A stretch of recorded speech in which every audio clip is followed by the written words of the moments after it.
welcome to the BullCast podcast. Forgot my name. I'm Katie Pickler. One of those days. One of those days, y'all. And with me, who probably does not forget their name very often, is Cameron Spann. Hey, I did not forget. And Court Winsett. I am Court Winsett. And welcome to an episode. So, what are we going to talk about today? We're going to continue our conversation about banks, except today we're going to talk about the unbanked. The people out there that do not have banks, not necessarily, we talked last week about people that have chosen not to have a bank relationship, but there are people out there that can't get a bank relationship. So we're going to talk about those a little bit today. Okay, cool. So the Unbanked America. So with everything we do, we like to have a little fun pop culture list. And so, if you're just now joining us for the very first time and don't know that the first thing we do is a list. We do a list. 218 lists so far. Goodness gracious. Okay, so pop culture characters related to being unbanked or underbanked. Interesting. And so obviously bear with us. This is a little bit of a stretch because this is kind of a very particular category of kind of like what happens. This is not as common as like talking about the best banks out there or, different movies about bank heist or things like that. So let's start this list off. Court. Why do I have to go first? Okay, I'll go first. Because I want C. It's fine. Great. I want B. This works out great. It's fine.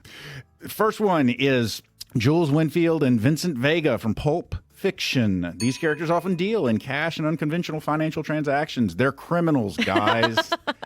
Okay, so criminals may not want to have banks. Yeah, a lot of times they would be unbanked because, that money, you can't necessarily take that money that you got for the murder for hire that you just did and go deposit it in your checking account. Court, I need you to do the Jules and Vincent dance from Pulp Fiction. Get up on this table right now. Yeah, like the jive. I can do it. Yep. The twist. Yeah. I dressed up as her. Court is just once. saying It's fun. no. It's so much fun. Next on the list is Walter White from Breaking Bad, one of my favorite TV shows of all time. Walter turns to illegal activities to make money and often deals in cash, avoiding traditional banking system. Now, go ahead. I was just going to say, one of the things that Walter White does, and one of the things that we in this industry are always on the lookout for and cannot condone and certainly would turn somebody in if we thought that they were doing it, is money laundering. Yes, that is Breaking Bad. He hides cash under floorboards. He buys a car wash for so that he can launder the money. So he can clean that money. Yeah. And that's Good Girls. That show, they launder money and, Ozark. Yeah, there's a lot Ozark is a water. Yeah, well. Okay, my guy Frank Gallagher from Shameless. I've never seen Shameless. I know. Oh, it's so good. Like, it is a train wreck. You can't look away. Like, there's just so much crap that happens. And you love the bear and you haven't seen I know. We need to cancel this episode right now and get you to I think start you're going to say cancel Shameless. me. I'm like, what did I do? Cancel you. So, Frank's a unique guy. He's someone who is very underbanked. He's relying on unconventional means to manage his finances and get by. The whole way they handle their finances is ridiculous. He's borrowing, stealing, whatever he's got to do. So that's a stretch, but don't take financial advice from Frank Gallagher. Yeah, no, definitely not. Okay, next on the list is the Pursuit of Happiness character Chris Gardner, famously played by Will Smith. Okay, so based on a true story, Chris Gardner finds himself homeless and with a son trying to basically make it in the world, and so he goes into the financial advisory industry to try and pull himself up by his bootstraps. But in that financial instability, and one of the areas where we really legitimately are talking about people who do not have banks, like that wouldn't mind having a bank account, but they can't get one, is people who are impoverished in some way. Banks check your credit. You can't just go get a checking account at any bank, no matter what your financial history is. They don't just give it to everybody. Yeah. So some people just cannot get a bank account. Some people, the bank won't take them. And that's unfortunate, but it's true. So they end up putting cash in their shoe and cashing checks at the liquor store and stuff like that. Yeah. Next on the list is the only classic one on here. Everything else is pretty new, but this would be Tom Joad from The Grapes of Wrath. John Steinbeck classic. Tom Joad and his family face severe economic hardship. and they lack access to traditional banking, like we were talking about, making them reliant on cash and bartering. I read this in high school. It's been a long time. Were they moving to or from California? Do you remember? I have never read The Grapes of Wrath. So I haven't either. I read a different, in high school, I read a different Steinbeck novel. So Gotcha. Yep. Okay, the last one on this list is Katniss Everdeen. May the odds be ever in your favor. She's a Pole. So this is kind of impoverished District 12. Many residents, including Katniss' family, operate outside formal financial systems, relying on barter and trade. So this is another thing. It's kind of like you've probably heard of food deserts. Well, there are also banking deserts, entire communities that do not have a bank available to them. And a major reason why some people are unbanked. Yep, Did y'all see the Snakes and Songbirds prequel to Yes. Hunger Games? Yes, Yeah. I watched it on pretty a good. plane. Saw it on the big screen. It was pretty good.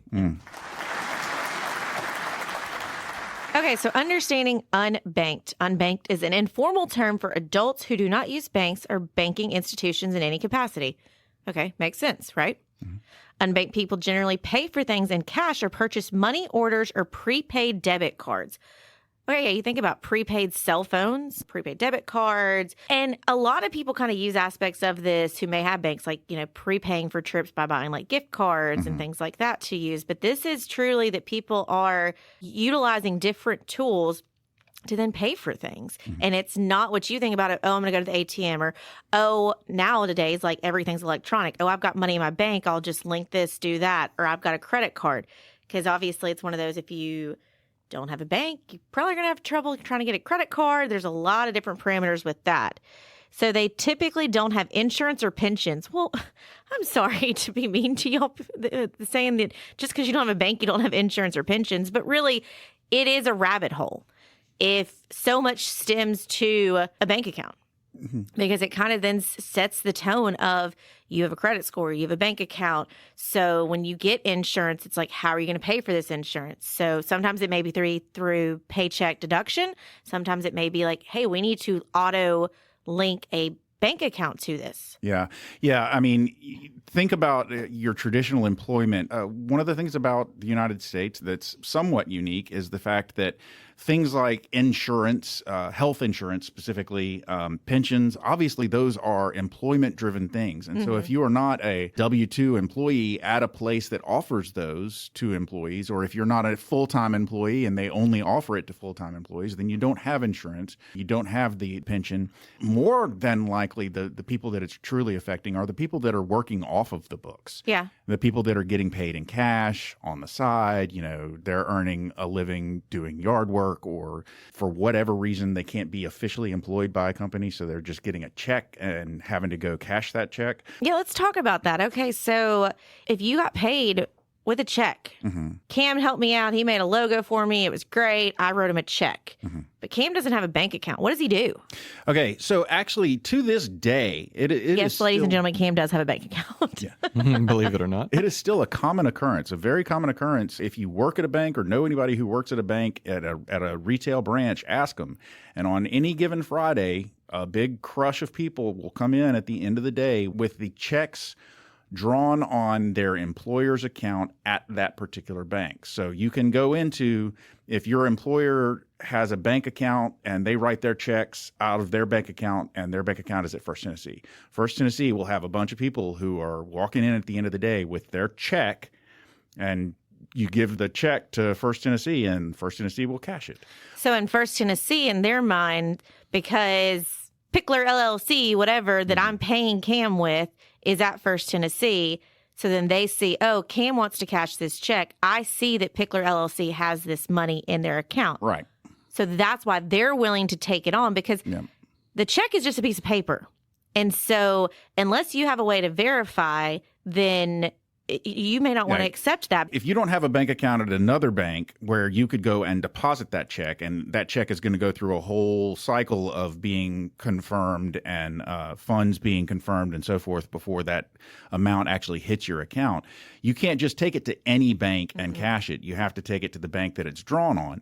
Or alternatively, like I said, there are a lot of places that will quote unquote loan you the money based on paycheck or a check stub that you have, or they will, like I said, when I was in college, there was a place down the street from our college where all of the people that were day workers getting checks, and then a bunch of the students from the school would go to the Brown Jug liquor store, which was down the street, because they would cash your check for you. You could just write them a check and they'd give you cash in exchange for it. There was a fee. I was going to say, yeah, what was involved? Yeah. It had to be a fee. There was a fee involved, but, it was just what people did. And it still happens today. There's still those places, but the risk that those liquor stores, those pawn shops, whoever it is, what they're taking, or anybody, why a lot of places are not taking checks anymore is because it could be worthless. You could be writing a check that is not associated to an actual bank account. It could be fake. You could be writing one that is a real bank account and has no funds in it, or, they're just taking on the responsibility of this. So it's why you're going to, you'll get the cash from this, but you're going to have a chunk of it taken out. Yeah. Do you think for the majority of Americans that are unbanked, is it more of a trust issue with banks, or is it more of a knowledge issue? They just don't know how it works. Well, honestly, I've been sort of harping on the people who are involuntarily unbanked. But yeah, there are also people who just don't trust banks. Yeah. They don't, They don't want to pay the fees. Yeah, they don't want to pay the fees. They can't afford the fees. The younger generations have just never had experience with banks, so they're like, why would I do that? I'll just keep it all on my Venmo account. But the funny thing is, Venmo, you have to have a bank account. You do. Well, okay, so obviously I don't Venmo a lot, but so it's strictly just cash. Venmo, PayPal, you have to have a bank account associated with it. Yeah, a lot of things now are making it where you've got to have some kind of bank account. I kind of think back to, I know I've talked about it on the episodes before, but when I was in Morocco, and how people would just, store owners would just work until they made enough money for that day, and then they would close up shop. And so they're not a savings community. And so I wouldn't be surprised if a lot of them didn't have traditional bank accounts, because it's more of, hey, I've made the money I need that now I can go out and, buy groceries for the family. I can go do what I need to do. And I'm immediately working, spending that money, then going back to work and spending that money. And so a lot of these people who are going to liquor stores, casinos, which that's just, it's so dangerous that you're walking into a casino, cashing your paycheck, and then more than likely, and not trying to stereotype, but more than likely, you're then going and turning it into money to then go gamble with. You're turning it to chips. Yeah. And so that's just a slippery slope. But it's people that are unfortunately in these situations, and they are living paycheck to paycheck, because they literally are taking those checks and they know, I'm going to go to Joe's liquor store, I'm going to get me a bottle of Crown Royal and cash my paycheck, and then I'm going to go spend it and, hope it lasts until my next paycheck. So we've been talking about unbanked, and so it does, contributing factors would be sort of a lack of financial literacy, financial education, income instability. Again, if you're just working day jobs or gig jobs and getting paid in cash, a lot of times that can mean that you can't keep a bank account open. A lot of banks have minimum balance requirements, and if you don't have enough that you can keep a minimum balance, you can't get a bank account. Distrust in banking institutions is a cause. Limited access to branches in the area that you live. I mentioned that. It's kind of like a bank desert, sort of like when you live in an area that doesn't have a bank, or live in an area that doesn't have a grocery store, or doesn't have a hospital. There are areas out there that are truly, truly limited in the resources that they have available to their citizens. And then if you have had a situation in the past where you've had a bank account, but you abused it, or maybe you were just absolutely terrible at managing your funds, and so you were constantly bouncing and constantly overdrawing and constantly doing sorts of stuff that truly the bank is, they'll charge you fees and be fine with charging you fees so long as you pay them, but eventually they're going to get fed up and you're not going to be able to have an account with them anymore. And so there are some of the causes for being unbanked, but there's also this phrase that you threw out, Katie, earlier on about underbanked, and so I'm wondering what that is. So underbanked refers to families who have checking or savings account but often rely on alternative financial services such as money orders, which we talked about. We talked about that when we talked about checks.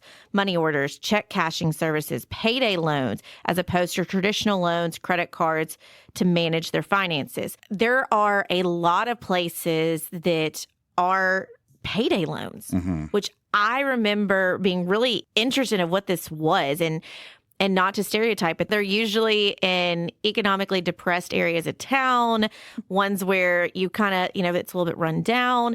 You see these different pop-up shops almost, and they have like payday loan and credit loans. When I worked at JDRF, Juvenile Diabetes Research Foundation, we had Golden Title Loans was a company that they have like 30 different stores, and they sold these little sneakers that we had. And they were sneakers that if you did like $1, $5, $20, whatever donation towards JDRF. But I went to go visit all 20 of these locations to get these employees excited because they had incentives. But then I dug deep into, like, I'm going to the sketchiest of places in some regards. But these people, they're talking to them, they're getting these payday loans, they're getting these opportunities. So really they're great places because they're helping these people kind of get financing options, get them to be able to get their car so they can get to and from work. But they were some of the best fundraisers because I guess it's just, that's a whole other episode actually. But like people sometimes who are down on their luck end up being a little bit more giving than sometimes people who've had a ton of money built up.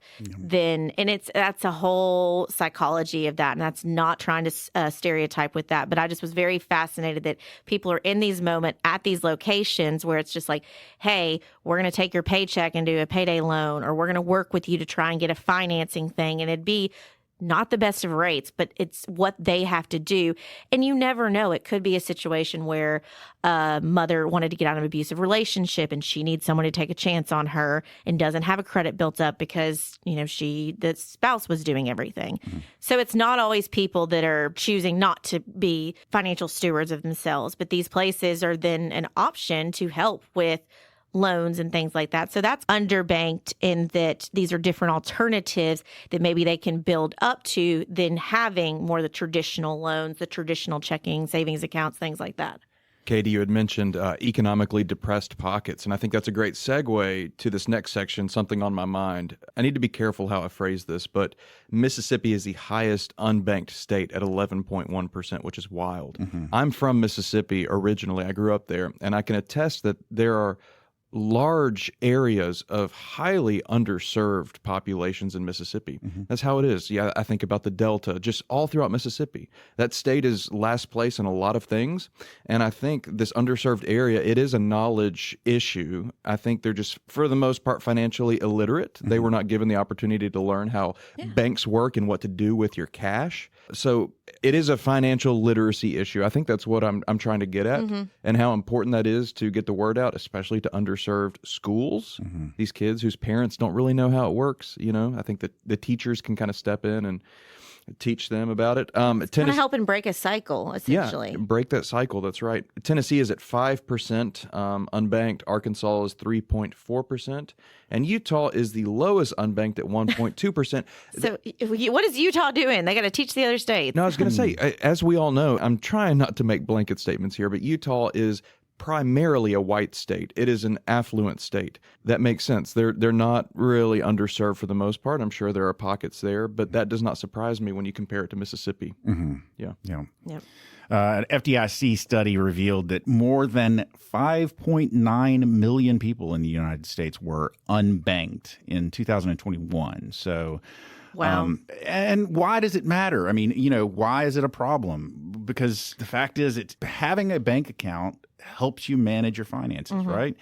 Having a bank account allows you to make payments to people and to schedule payments for your bills and to mail in payments to people. Like, for instance, you see a line at the gas station for the automatic payment machine for MLGW for people that are going into the gas station to pay their MLGW bill with cash. Yeah. Because they can't write a check to mail it in or something. And think about COVID when people weren't taking cash. Yeah. What people were having to do at that point. And we've seen this in different moments in pop culture where it's like, I've got money, like I can pay for my medical bills, I can pay for these different things. And you see the, struggling parent or person like has this wad of cash or has coins or something, and they're like, I'm sorry, no, we can't take that. Yeah. Even though it is still money. It's still the exact same thing. Legal tender. Yeah. So, I mean, my $1,000 in cash and coins is the same as Cam's as a bank account in my mind. But when you're going to an institution who may not want to take that or can't take that, because there's lots of different rules and how they want to have that as electronic money, things like that. So lots of things to think about with that. Okay. So the reality of being unbanked. It's difficult to manage finances without bank accounts. We talked about that. It's inconvenient. We were talking about that when picking a bank, of how Cam was saying, thinking about bigger banks and ATMs and things like that. And so obviously, if you are traveling, then you may not have a Joe's liquor store. You may not have those different places that know you. Because I really do think, we talked about banks and how you no longer really have that banker relationship anymore.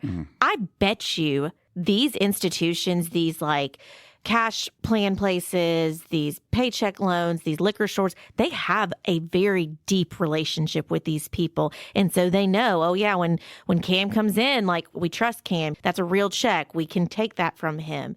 So they probably have what the relationship used to be of the banking community. I will again say that there are still people that have banking relationships. I think they just tend to be old heads, just later generation. Yes. Well, just the newer aspect of it. Yeah. So there are common alternatives, the casinos, liquor stores, grocery stores, check cashing services. And I think now that we've put this bug in your ear, you're going to start noticing in random different places, gas stations, different small towns, because we talked about kind of the lower economic areas, things like that, the ones that, do not have the booming new grocery stores and the remodels and things like that. But it's also some small towns that just are, mom and pop places. You may notice it there. And so it doesn't mean that they're necessarily a poorer community or things like that. It's a small town. They don't have the same resources, and they need to have these aspects because there may be one bank in town and then have one, store that takes these paychecks and things like that.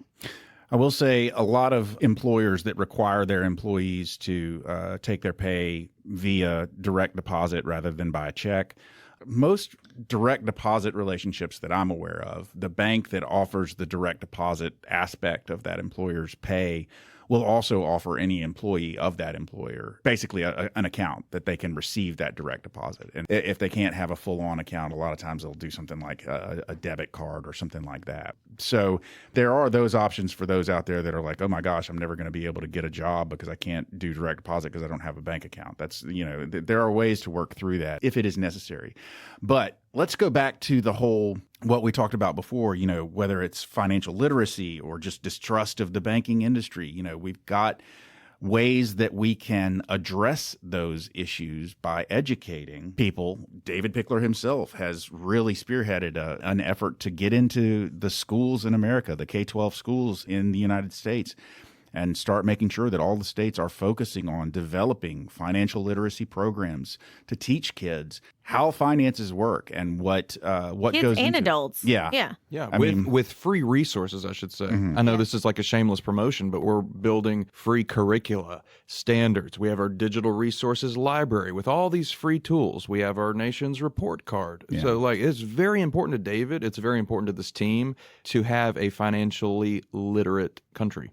I mean, this is what this podcast is. This is a financial literacy podcast. We take what's happening in real world. We take pop culture trends, TikTok trends, whatever it is, and we talk about it and kind of give you some insight on it, because there also is so much information overload that you need to find sources that you trust, that you can get good information from. Because just like, you may read an article and it sounds wonderful, but you've got to then have somebody who can make sure it's personalized and what's best for you. So, contributing factors that we're looking at with this whole thing is, the lack of financial literacy and education, income stability and poverty, distrust in banking institutions, limited access to bank branches in certain areas, past financial mistakes. Like I mentioned, the, maybe single mom who's gotten out of an abusive relationship, or, somebody who's just been down on their luck, or things that have happened. And so how to try and help those people, because you want to help and make sure that we are, as a community, my girl Blake Lively, it's, let's fix crowns, let's not judge. Like, let's go and take care of everybody, straighten their crown, bring them up and offer to give advice. Employers, that's something you can do. You've got a core group of people as you have those staff meetings, bring in financial literacy because you never know. And so those are just different elements that in schools, in workplaces, social organization, churches, whatever it is, there is always going to be people who need to have some financial literacy and have some support because finances is the number one thing. People do not talk about it. And we never know that people are struggling financially or maybe making some big mistakes or things like that till it's almost a big issue and it's too late. Whereas if we knew about it or we offered resources ahead of time, then we'd be able to help them out.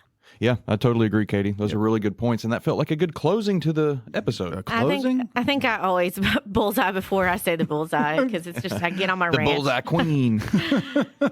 Okay, so wait a second, Katie. As always, you got to sort of preemptively bullseye without letting the rest of us bullseye. So I'm My bad. I'm not criticizing you. I'm just trying to say we need to recap this. We need to recap this episode, make sure that we go over everything, make sure that we've hit all of our points. I'm pretty sure we've covered all of the stuff that we wanted to, but just so we can be clear, We're going to double down. we're going to run it down. We're going to run down this stuff real quick. So when you're talking about an unbanked person, one of the things that we've said repeatedly over the course of the episode is that there are people that don't trust banks. And of course, we mentioned that trust could be seated in something as recent as Silicon Valley, as the banks that went belly up just recently, or it could be the 2008, 2009, mortgage crash that happened and left everybody with a bad taste in their mouth about investment banks and so forth. I mean, that's going down rabbit holes of behavioral finance and why you are the way you are with money. And there's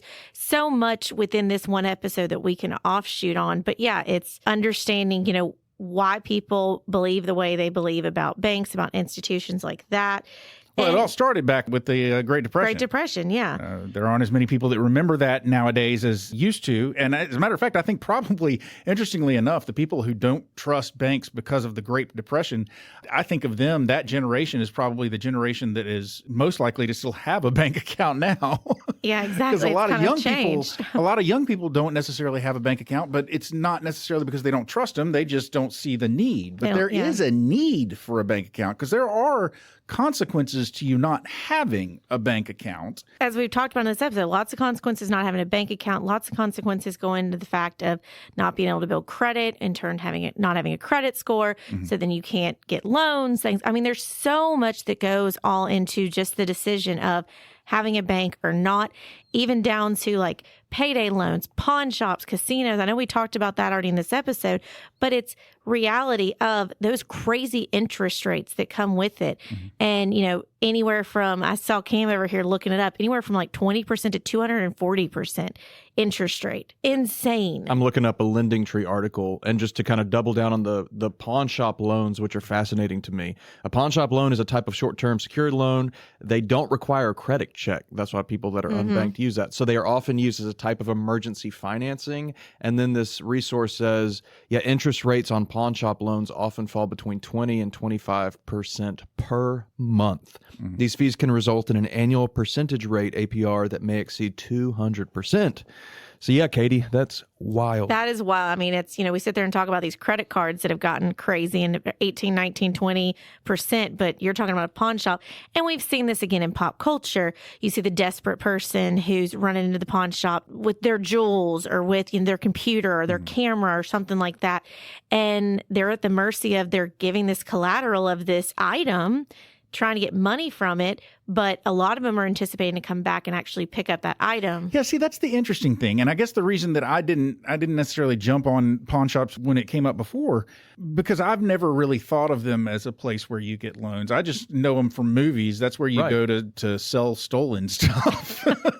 Well, I mean, I think some of it is they need money immediately and they need to almost have it as a collateral, have it as a loan that way. But yeah, as we talked about the gas stations, the different payday loans, paychecks, payday loans, loan sharks, there's so much that go with it. That goes. Well, yeah, we didn't even get into like the shadier side of loan business. What is a loan shark? Can you break that down for me? I think that's a whole nother episode that we need to go into about loan sharks and about it's the guy coming after element. you. It's Wiki says a loan shark is a person who offers loans at extremely high or illegal interest rates. Yeah, it's illegal. It's usury. It is desperate times. If you don't pay them back, they come and break your legs. I'm telling you. Like sleep with the fishes kind of thing? Yeah, loan sharks are not like, they don't have storefronts. These are guys that are... They see people in desperate times and they're going to jump on an opportunity to help them. But that's why I said it's a whole nother, we can talk about some criminal activities. Yeah, and if there are any loan sharks out there, I'm not trying to throw shade at you. I'm just saying, like... Please don't come after BullCast. Yeah. But there's so much, and that's why I didn't want this episode to be so peppered with so much information. There's so much more we can go into this. But yeah, it's just kind of really consider the pros and cons and the consequences of these different things that you're going to be looking at with having a bank or being unbanked, things like that. This is a little off topic, but I wanted to mention it before we get to the close. Okay. I was in the most random gas station the other night, like super random, small, and they had a Bitcoin ATM machine in there. Like, who are they serving in there? I don't. It wasn't like a big metropolitan bank downtown. It's just Yeah. like this little country bank. I'm like, who is getting Bitcoin out of this machine? From an ATM? Well, you can't even get it out of the machine I don't know how it worked, but I stared at it for a little bit. I've seen those. It's crazy. That's crazy. That's my bullseye. It's crazy.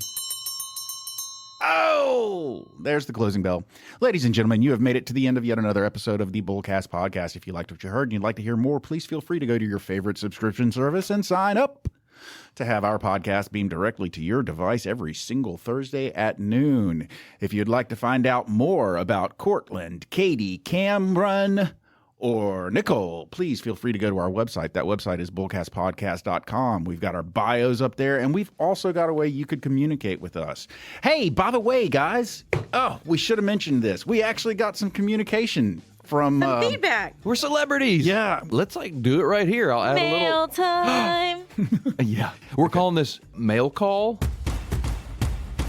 We got mail. Who got mail? We got mail. Mail call. We got some feedback from our last episode about banks, and one of our listeners wrote in and said, thanks for the BullCast, and I would say to him, thank you for the listen, and especially the episode about how to choose a bank. He said one of the things that he really considers when considering banks is their app, and how convenient it is to use the app, and specifically how many keystrokes it takes for him to get into the app and make a transaction if he wants to make an app. The fewer keystrokes he can do it with, the happier he is. And also, does the bank allow DocuSign, or do you have to have that wet signature? Yeah, that's a big deal. We are very familiar with the wet signature requirements. So I appreciate your feedback. Thanks for writing in. And if anybody else wants to contact us, again, go to that website, bullcastpodcast.com. We've got a place there where you can leave a comment, suggest a topic you'd like to hear us talk about, or just say, hey. If you like pictures, we've got pictures on Instagram. That Instagram handle is @BullCastPodcast. And we've also got an X handle. That X handle is @BullCastPodcast as well. Finally, we've got a Facebook page, BullCast the Podcast.